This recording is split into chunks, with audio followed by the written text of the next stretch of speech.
Hi, everyone. Welcome back to another episode of Healed and Chilled. Today, we have yet another awesome and amazing special guest. And you guys already know how I like to do it. I like for the guest to have control of the narrative, especially in the beginning. So, if you would, in your own words, from your own point of view, can you please introduce yourself and we'll dive right into the interview? All right. D Future, artist, battle rapper, author, owner of Grind Hard Never Sleep, the clothing brand, and just the overall brand in itself. Awesome. So tell us, how did you end up into music and clothing? Were you always into the entrepreneurial space and the artist space, or is that something that's kind of evolved as you grew? Um, I always wanted to be in the entrepreneurial space. It was something I always aspired to do. My grandfather was he owned a logging company, Oh, and wow. yeah, and he owned acres and acres of land, and he had nine kids, and had enough land for everybody to have their own home. He had all of the sons worked for him in the logging company, so it was just something about being able to give something back to your family, and I always wanted to show that it was more to life than just working and coming home. So definitely always wanted to be a part of the entrepreneurial thing, and the same with music. From a kid, once I fell in love with hip hop, probably around the age of 11, 12, I always knew I wanted to be involved in music. Absolutely. So how did your grandpa impact, shift how you were what you wanted to do? Like, was it a really huge part of your inspiration growing up, or was it something that you later learned to appreciate? Because that's totally, especially for a black man back in the day, to have all those acres and a business and be able to have houses for his, that's huge. So like, how Yeah. did that impact you? Um, I would say younger. I honestly didn't appreciate it until he passed. He passed when I was really young. I was probably nine, 9, 10 when he Oh, passed.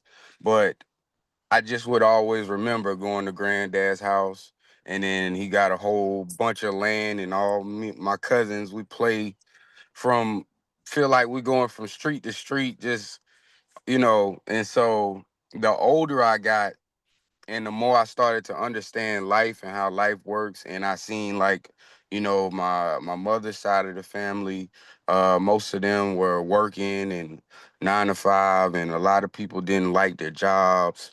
mm, And then when I wanted to start doing business on my own, it really clicked to me, like, you know, man, my grandfather did all of this, and then I started asking my grandmother questions about him, and just asking my dad and the family members, like, how did he accomplish this, like you said, especially back in those times. We're talking, he's had the land for since the 50s or the 60s. wow. Yeah, so he did this, and all his kids grew up and became adults on his land, and got jobs immediately when they were old enough. And even after his passing, we were still doing the business was still Fleming Logging. So, and the Mm, business is still striving today.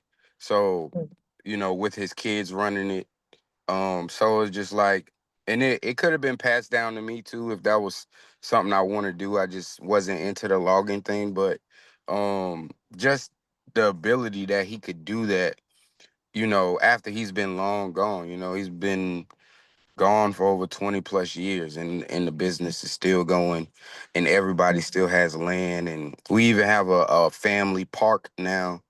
Oh, wow. Yeah, so it was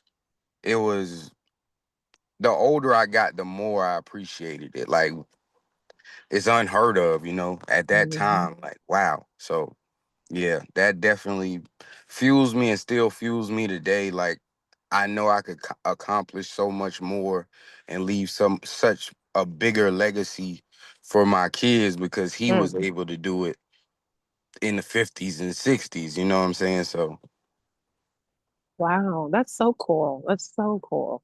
yes. So, you mentioned that you like once you discovered hip hop, it was kind of like a rap type thing. Like it was what you really wanted to do. And so Yeah. and like logging wasn't really your vibe. So can you walk us through like if you can remember where you first fell in love with hip hop and music and battle rapping and how did that all come about?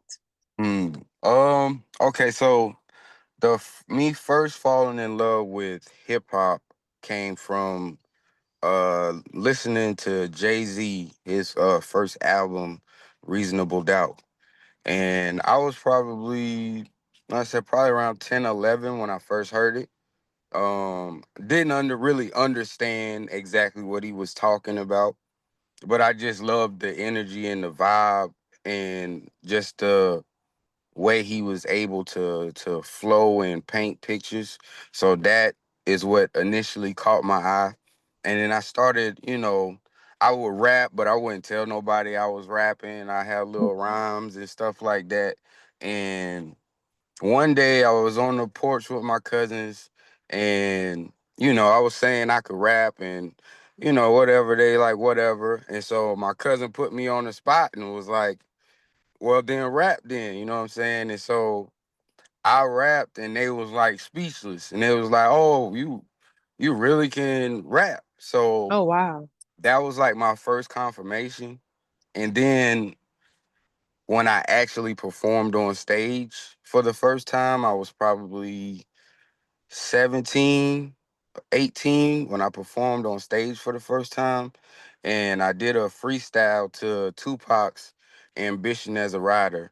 And Mm, yeah, and my the crowd loved it and they was cheering and that's when I knew like, okay, this is it. Like it was a high from like getting that crowd to just be cheering for you for something you just did.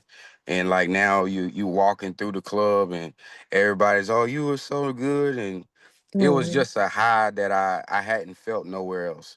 And that's when I knew like, okay, yeah, I'm gonna do this. And then same thing with the battle rap. I always watched it. And once I seen that there were platforms in my area because I'm in South Carolina and uh from what I had always known, battle rap was only in New York. Mm. So I never thought I would get the opportunity. I would have little battles, lunch table battles and that type of stuff, but I didn't think there was any platforms here. And I was, I want to say I was like 20 at this time and either 19 or 20, and I found out there was a league here in South Carolina. So Mm. I applied to audition and my first battle, it was the same type of feeling as when I performed the Tupac song. Uh they said I, slaughtered the guy, clearly won the battle, and Ah.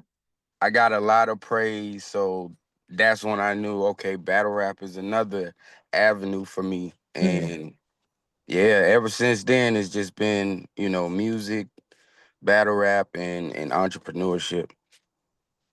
Awesome. So for someone who doesn't really know like what battle rap is specifically, would you mind like walking us through like what is it? What's the difference between like battle rapping and like traditional freestyling or ciphers? Like what are all the nuances? Right.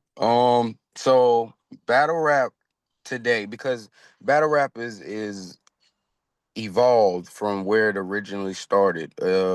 Originally battle rap was, you meet some guy on the corner and y'all both claim y'all rappers and y'all rap verses that y'all already have written. There's nothing like personal attacks. It's just my best verse versus your best verse, and then we rap until we run out of raps. That's Hmm. how battle rap originally started.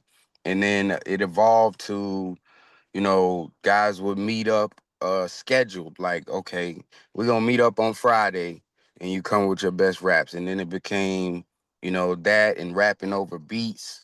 And then battle rap, what we have known today is fairly young. It's I would say it's about 15 to 20 years old as opposed to hip hop 50 years. So it's still fairly young, but this structure of battle rap is no beat, it's a cappella. You you know who you're gonna be battling, so you get time to write and prepare Mm, verses for who you're actually facing.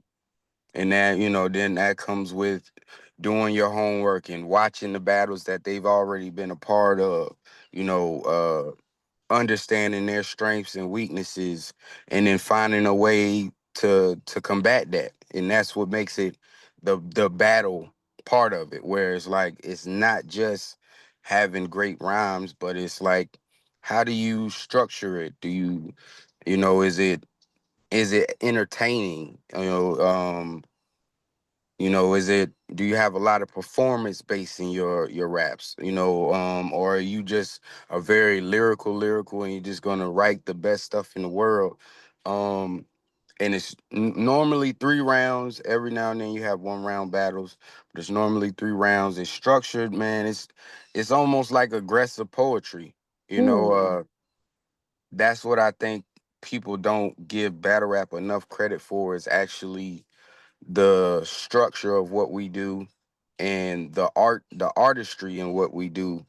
It takes a lot to structure rounds and be clever and be witty and keep a crowd engaged, all while you're trying to do this. And it's one take.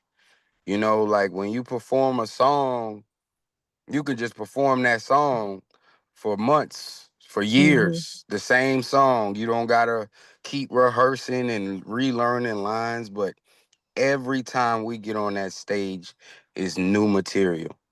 Mhm. Every time we get on that stage, we can only perform it once. We got one time to get it right. So it's a lot more stress involved with performing in battle rap. Um, but I love it, man. It's dope. So what about battle rap really pulls you in? Because you definitely sound really passionate about like that specifically on top of like other things, but it just seems like a lot of passion is coming through. So like what about the process for you makes it your preferred rap style? Um, huh. I would say that is a good question. What would make it? I wouldn't say it's my preferred rap style because I love hip hop, making hip hop music. It's like a balance of a 50-50 for me between the music and the battle rap. But what makes me so passionate about battle rap is, to me, it's the purest form of hip hop that we have today. Mm, Hip hop has been watered down a lot. Uh, you know, mainstream and turned into pretty much a blend of hip hop and pop. So it's hmm not, you know, but battle rap is still that pure hip hop, that pure, the competitiveness of it. When I grew up, all the rappers wanted to be the best. Rappers didn't want to just make entertaining music and just, mm, say whatever on a song as long as people will dance to it. That I come up from the era of, the Biggies, the Jay-Z's, the even to the Little Waynes and, T.I.'s. They all wanted to be the best. And that was a major part of what made hip hop what it was, because it represented us as a culture as far as how we looked at the world and how the world treated us. So battle rap still gives that pure form of hip hop, whereas no cookie cutter, no, you can't get away with saying the same lines over and over. And so that would probably be where the passion comes from, because I feel like battle rap still is the purest form of hip hop. okay. And so I do have one more question specifically about battle rap because I'm just a little curious. Do you get to pick your own music or is it or does it depend on like what's going on? Like, and how do you know how many songs or how many raps you have to have prepared and like or does it depend on like who wins? Because what if you're prepared to talk to X, but then you end up having to talk to X and Y? Like, does that ever happen? Um, Not as much now. In the past, yes. That's where I was saying like how it started. Mm. Now you have a lot of like leagues, so it's structured, Oh, okay. and the leagues are booking the talent. So they'll usually you get anywhere from 2 weeks to 3 months to prepare, Okay. depending on the league that's booking you and how well they plan out their events. So you'll know who you're facing. You'll know the date, the time when you got to be there. They're usually, if you got yourself to enough stature, they're booking your flights and your hotel Wow. for the night of the event and things like that. Is there are leagues that still do beat battles where you have beats, and in those cases you do know beforehand which beats are you going to be selecting, and you'll still be knowing who you're going to be facing. um Unless it's like tournament style, they do have tournaments where you never know who you're going to face because it's a tournament, so whoever wins advances. Mhm. But for the most part, usually the league books the two opponents they want to face each other, and you know about it and you get time to prepare because that allows the leagues to have the better quality of battles when we both get the chance to prepare and be at our best. So Okay, okay. So you mentioned that battle rap is not the only type of rap that you like to do. So can you expand a little bit more, like what other type of music or like I don't know like if I should say genre because it's still in hip hop, but like what right. other forms of hip hop do you create and perform? Yeah, definitely. Like you said, still hip hop. But I do love R&B as well. Like I love the '90s era of where Mm. you would get a J Lo and a Ja Rule on a song or something Oh like that, yeah. where there's a blend of hip hop and R&B. I love making music like that as well. But definitely the pure hip hop of just like getting on a song and rapping quality verses, still giving a vibe though, still giving something people can jam to.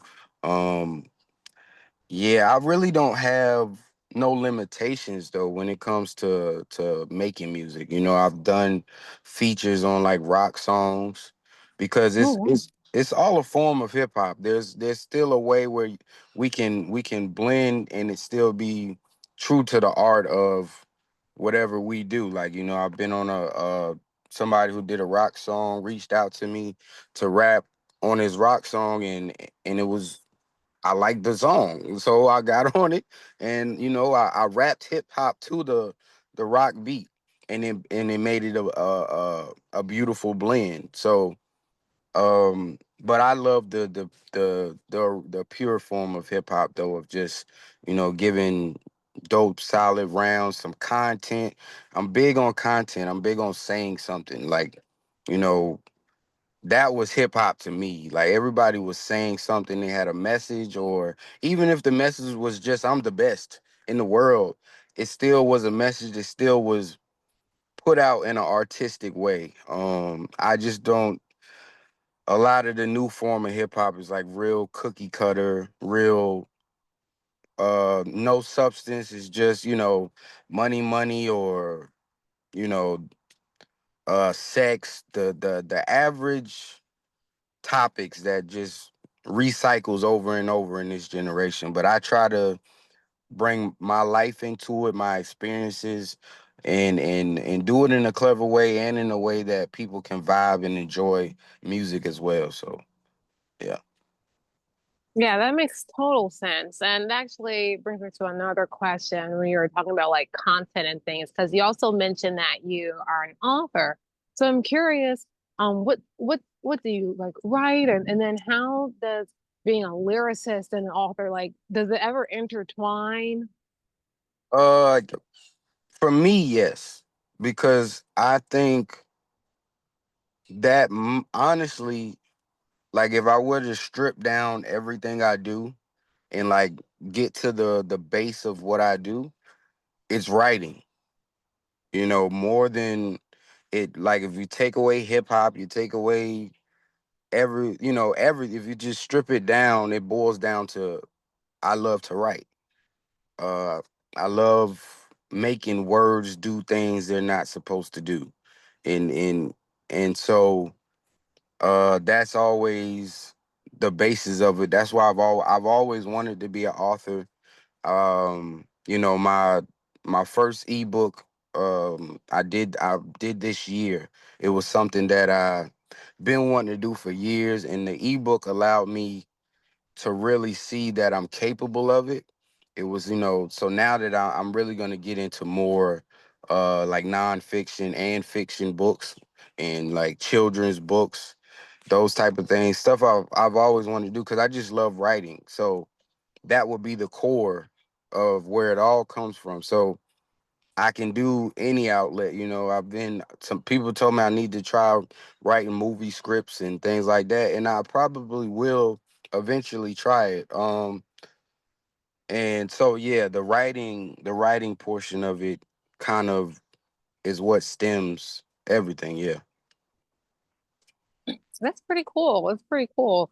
I'm wondering because a lot of times people can see that we can do so many different things and then we're like, oh, I'll get to it. So is there something that happened that made you say, okay, finally I'm gonna write this ebook? And then can you tell us like what it was about? But a lot of times it's like something that happens and you're like, you know what, I'm just gonna do it. And then after you do it, you're like, oh my gosh, I could have been did this, but it was Yeah, just something in the way. absolutely. Absolutely. For this experience, I would say um I was at the lowest point in my life. Um where, you know, I had got to a point where, my I had family members that was sick, and I always was on the entrepreneurial side. I never wanted to have a 9 to 5 job. But between family members getting sick, my pops got real sick, and having to provide still for my kids and for myself, um, it was becoming a lot.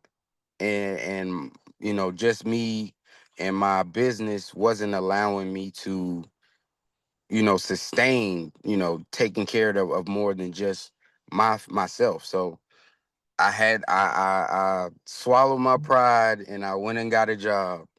And for those 6 months, 6, 7 months, I hated it.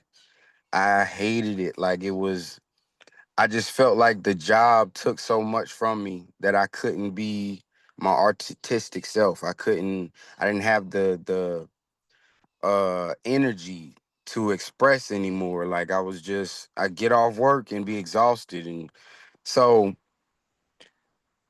I had a conversation with one of my cousins, man, and I said, man, I know if I quit this job, I don't know how I'm gonna sustain, these bills. But I was like, if I stay, I don't know if my sanity is gonna, So he told me, he said, man, you got a passion. It's something you've been doing all your life, man. It's like if your heart telling you to jump back out that window again, then do it. And so I did it. The next day, I quit and I went right back to entrepreneurship. And the ebook is called Fuel for the Grind, a Hustler's Manifesto. And what basically is a 30-day book of affirmations and quotes and objectives. where it's like a planner almost, but it's something to keep you going for all my entrepreneurs and people that hustle and people that's working for something. You're working towards anything. This ebook is perfect for you.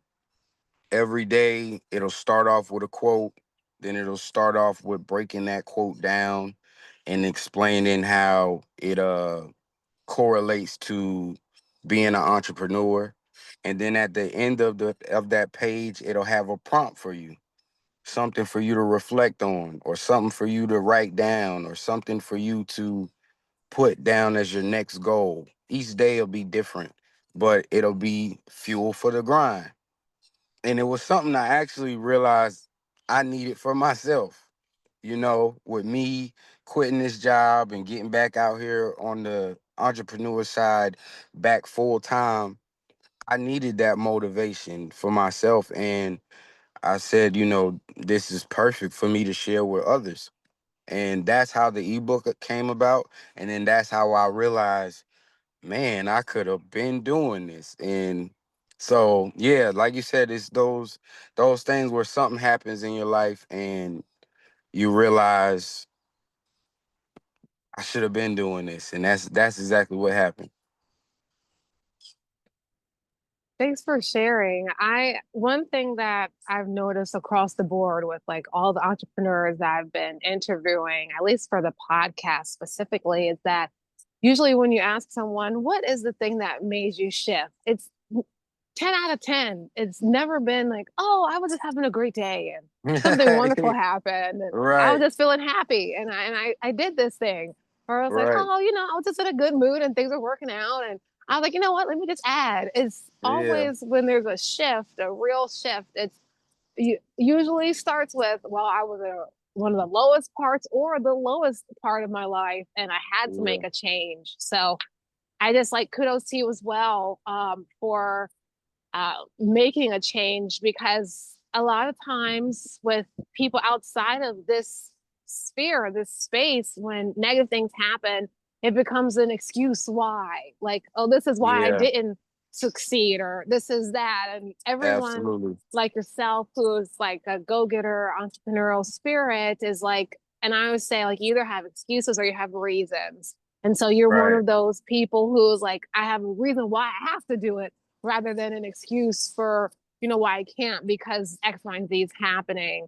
So for I'm, sure. of course. And so I'm also wondering, like, once you finished the ebook, because like I'm a children's confidence coach and I tell Mm, my students and myself and my siblings, like, be who you wish you had when you were in a space, be who you wish you had. mm, So to make a book that and you realize, oh, I wish I had this, how did it right. feel to finish it and know that there's someone else who is in that low space that you are in right now today, but they can access a tool that you created for something that you wish you had. So does that make sense? Yeah, yeah, yeah, for sure. That's everything. Honestly, that's really everything. My motivation behind what I do. With my brand being grind hard, never sleep. That's what it's about. About when I say never sleep is never sleeping on yourself. So I like that's one of my biggest things. Is I love to try to inspire people. Like when I do the things I do, I want to inspire people because I know where I come from. I'm from the South. I'm from the country of the South. Like, so everyone's here mentality is go to work, come home, work 40 years and retire.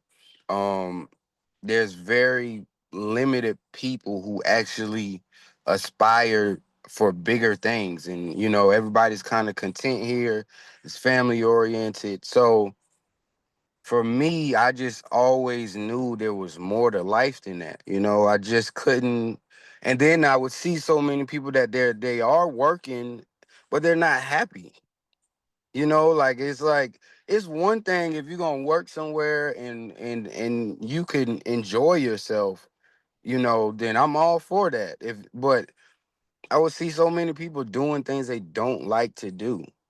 And to do that for 40 years just to get retirement, and it's like I can't see myself doing that. Like and so I wanted to inspire people that it doesn't have to be music. It doesn't have to be the typical music, sports type of limitations that we put on ourselves as black people. Like there's a space to be an entrepreneur in every aspect of this world. Even I said, if you want to be, if you love being a garbage man, you can own a garbage company. You don't have to, you don't there you can do things entrepreneurial in every lane of this world. So I want to inspire people to do that, especially with the way this world is going and the way our generation, like even if I wanted to, we're not gonna have we're not gonna have retirement by the time we get old enough. Like that stuff is not gonna exist. So if you don't own something and you don't have a way to bring in income where you're dependent on only you, then you're gonna be in a bad situation. And especially for our children coming up, like I can't imagine what the world is gonna look like when my 7-year old is gonna be 18.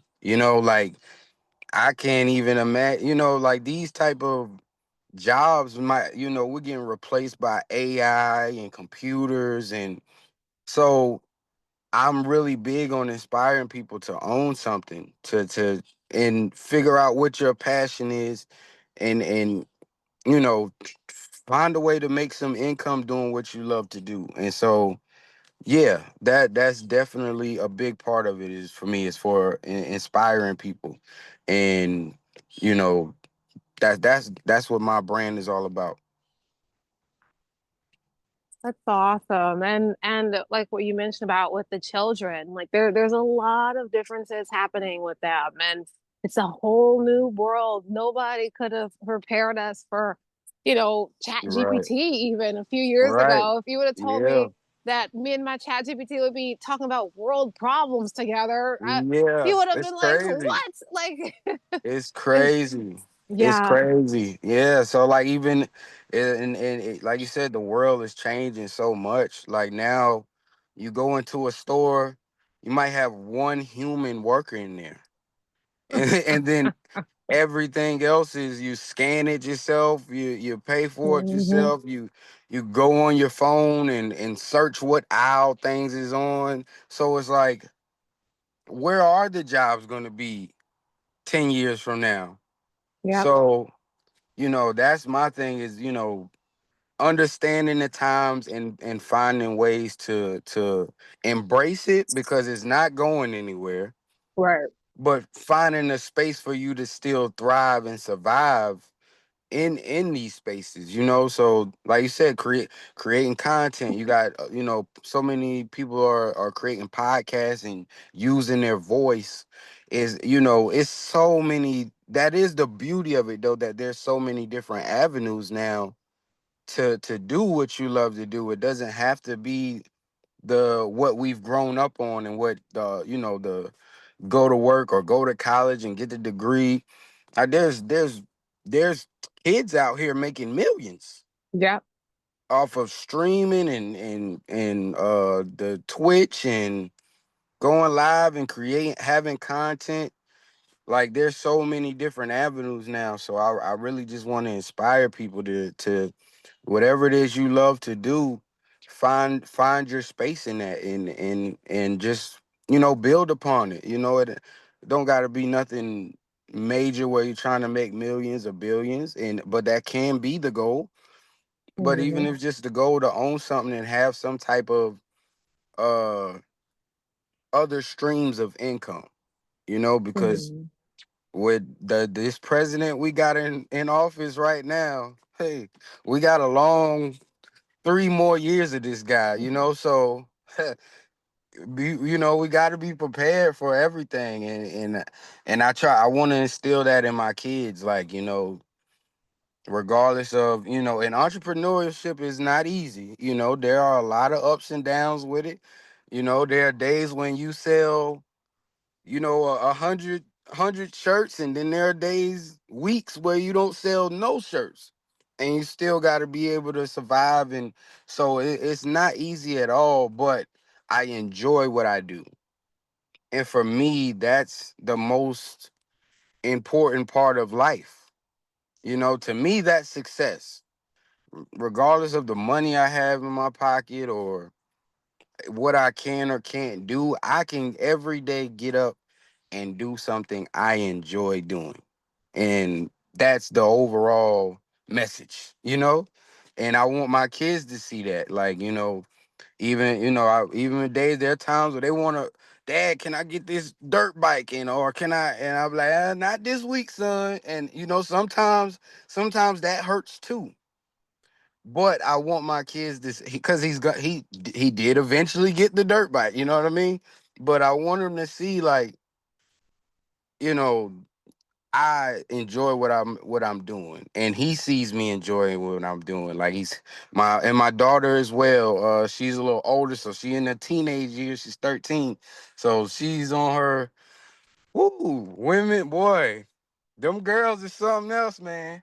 Well, I love her to death, man. But she's now where she wants to be a fashion designer because she's grown up seeing me print my own shirts, press my own shirts, get the equipment and have all these different colors of vinyl and stuff in the house and designing shirts that she would like. I'd be like, okay, well, what you want on your shirt? And we go get some glitter letters. And so now she loves art. That's her thing. She paints, she draws, and now she's mentioned that she wants to look into fashion designing.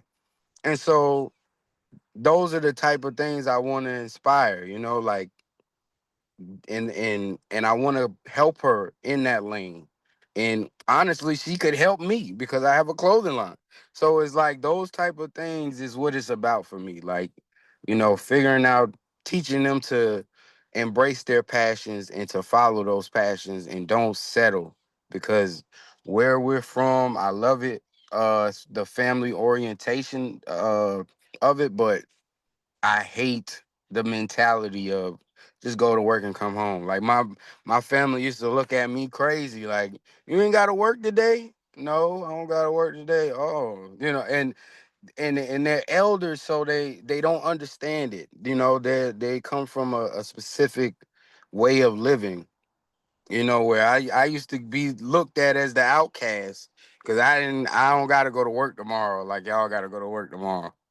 So, but is I know it's a purpose behind it, and I had that conversation with my grandmother that my grandfather is the reason I think the way I do. Because look at what he was able to do, and he wasn't able to do that working a 9 to 5 because it puts you in a box.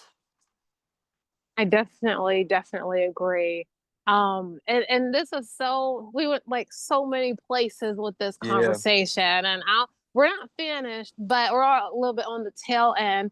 But I just wanted to give you, like I give guests and students, signature round of applause for a great conversation and thank you, sharing your thank you. thoughts. And I think it's important, especially for Black children and Black youth and Black elders and Black people in general, to see Black people doing what they want to do, whatever that looks Right, like, and Black people being entrepreneurs, and especially for the young ones, they have to see people that look like them doing stuff that they want to do, so they know, like, right, well, if such and such can do it, then I can do it. If uncle can do it, or if auntie can do it, if cousin, grandpa can do it, then I can do it right. too. So, definitely commend you for recognizing that as well. I wanted to ask, because we are a little bit on the tail end, I do have some cliche questions that I ask everybody, but Okay. is there anything that you wanted to talk about that you did not have the opportunity to discuss yet? Um, no, other than follow me on all platforms at Real D Future. or at Grind Hard Never Sleep, because I do have a social media pages for the brand. So just follow me on any of these platforms if you have any questions.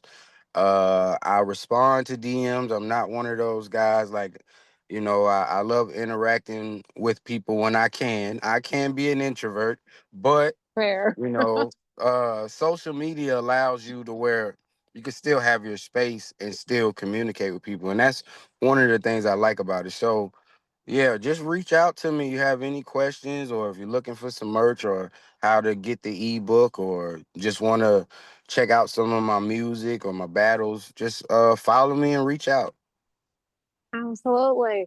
So, and before I ask my cliche question, shout out to your daughter who's doing her art thing, and to your children, all that. And as an artist Thank you. myself, I really resonate with that. Actually, one of my sisters, she actually painted my background because Wow.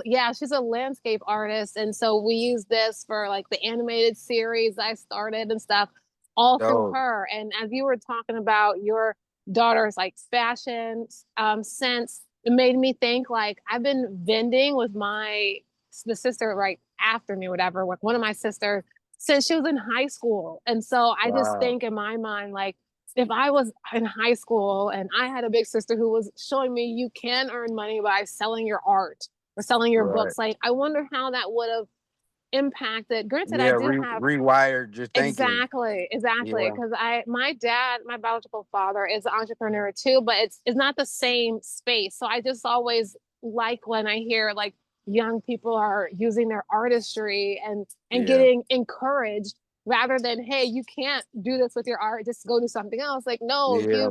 you can. You actually Yeah. can. You actually Yeah. can. I And remember. Oh, go ahead. Go no, ahead. no, Go go ahead. ahead, go ahead. No. It's okay. It's go ahead. I remember having a conversation with my daughter about how everything was art. Mm, Because she did have a moment where she was discouraged. Like she loves art, but she can't like do it for a career.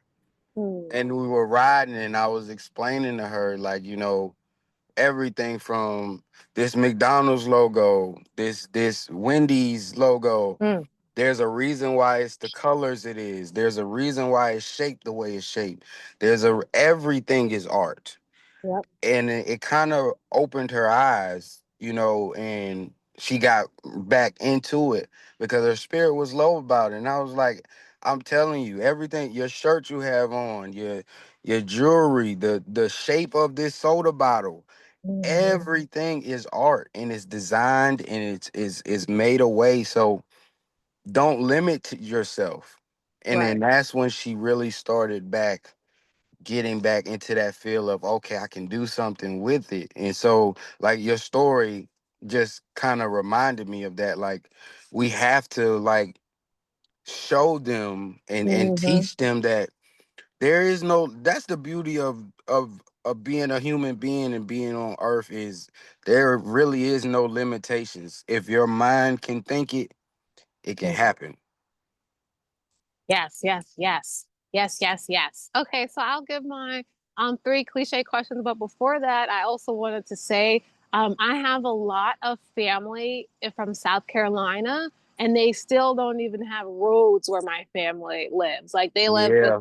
gravel roads, trailer houses, and the Yep. the city is Walmart. Where you go to Florence, Yep. that's the Yep. city. Over there, Yep. you go to the Mexican restaurant and you get go to Walmart and then you're in Yeah. town.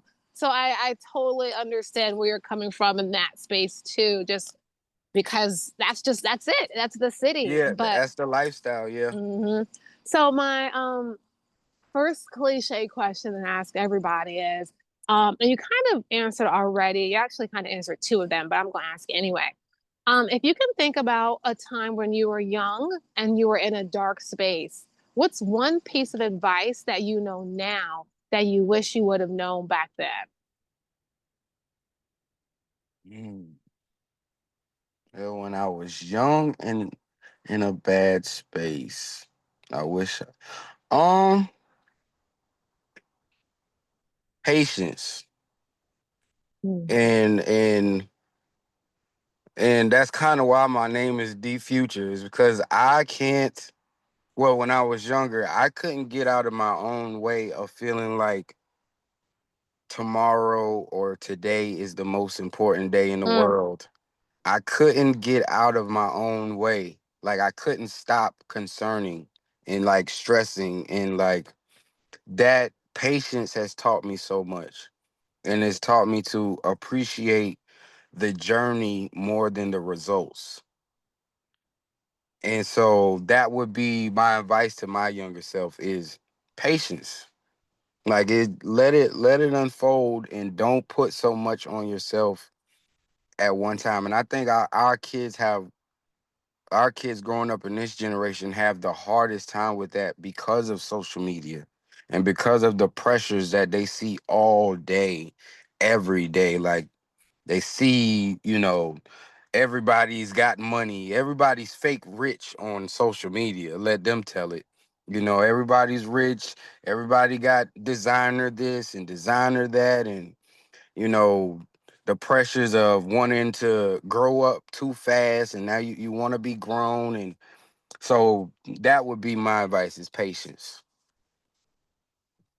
I still need to learn that lesson my own Yeah, self, to I'm be still honest.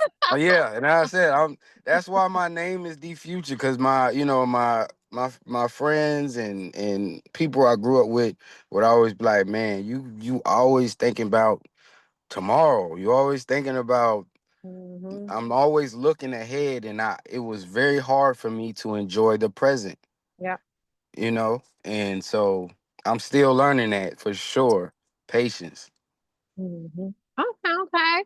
All right. My second cliche question is the internet works in very, very mysterious ways. So we have no way of knowing who this interview is going to come across. Is there Right. any person or organization that you would really like to work with if someone that knows a person or organization sees this? Mm, that's a great question. That is not a cliche question. That is a great question. I gotta think a second. Hmm. Um, a person or company. Hmm. That is good. That is a good one. I think you stumped. That's the first question you got me stumped. I'm trying to Yeah, no, I get that. because there's so many. I would really love to work with a guy named David Shands. He has a podcast called Sleep is for Suckers. Mm, And he's very big on the entrepreneurial space. And I've learned so much watching him because I've had to let social media and entrepreneurs in the social media field, I've had to let them be my mentor yeah, because I don't have a mentor in my environment. yeah. So he's one of those guys I would definitely love to work with and just kind of pick his brain and get some insight and information on. So yeah, definitely him. And then I'll do one for the music space. Um Jay-Z, I done brought up Jay-Z a million times. Uh he's somebody I would love to pick his brain on how he shifted Mhm, because he was the street rapper, drug dealer, and now he's, a billionaire, wife and kids, family mhm, man, just the switch, because his story to me was amazing. Yeah, so those would be my two. David Shands from Sleepers for Suckers and Jay-Z on the music side. Okay, awesome, awesome. And then the last question, like I said, you already kind of answered this one, but if anybody wants to work with you, of course I'll put your link in the description. But if somebody wants to work with you, what's the best way to contact you? And if someone wants to keep up, what's the best way to stay tuned with all the projects and things that you have going on? Um, yeah, well, at Real D Future on all platforms except Facebook, because Facebook made me change my name. It does still say Oh, D Future in there. but my actual name is Darren Fleming. So that's my Facebook.